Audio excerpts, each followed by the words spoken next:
Alors, je m'appelle Cécile Pouillon, je suis chargée de développement culturel dans la communauté de communes de Forêt-Est, qui se situe dans la Loire, une communauté de communes constituée de 42 communes plutôt rurales, avec 6 centralités.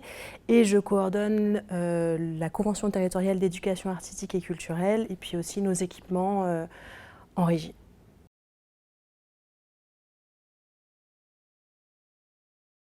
Alors, du coup, j'ai commencé à utiliser le prototype en mai 2023, à l'issue d'une petite formation une heure et demie, pour prendre en main le prototype.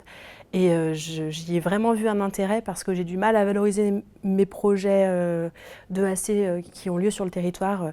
Il manque un maillon, quoi.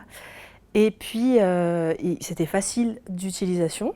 On avait une diversité d'outils de valorisation, type vidéo, photo, des documents, des citations, des articles. Donc ça diversifie aussi un petit peu les contenus. Alors oui, l'outil est facile d'accès.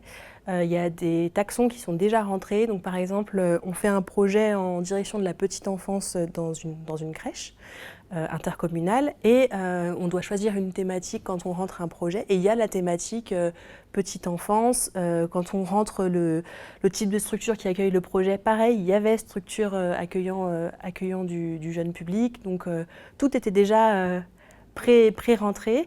Et puis après, il y avait des fois où on ne se comprenait pas, j'étais pas d'accord avec ce que voulait dire partenaire, par exemple. Donc on a redéfini, ah oui, donc un partenaire institutionnel, un partenaire artistique, un équipement qui accueillait le projet. Et donc maintenant, tout est bien clair. Et quelqu'un qui ne connaît pas le projet peut le comprendre en lisant la page.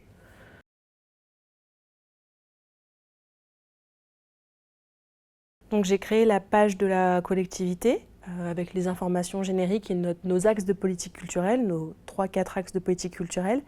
La page de la convention avec pareil les objectifs de la convention. Et ensuite les projets qui sont liés, dont une résidence artistique de territoire qui a eu lieu cette année et qui était un gros projet et pour lequel on avait beaucoup de données à valoriser.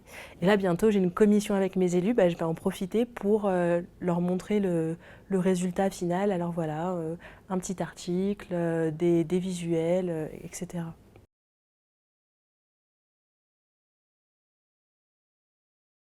Ce qui serait vraiment chouette, c'est qu'on puisse extraire les pages, en fait, pour que on n'ait pas quand on fait un bilan, qu'on n'ait pas à réécrire les informations, elles sont déjà mises en page de manière esthétique, avec un cadre général qui est le même pour tous. Donc pour nos partenaires à la DRAC, à la région, à l'éducation nationale, je pense que c'est plus facile de lire un bilan quand il a toujours la même forme, que ce soit dans l'Isère, dans la Loire ou dans la Drôme. Et puis moi, ça me ferait gagner du temps aussi, vraiment de juste télécharger et hop, c'est prêt.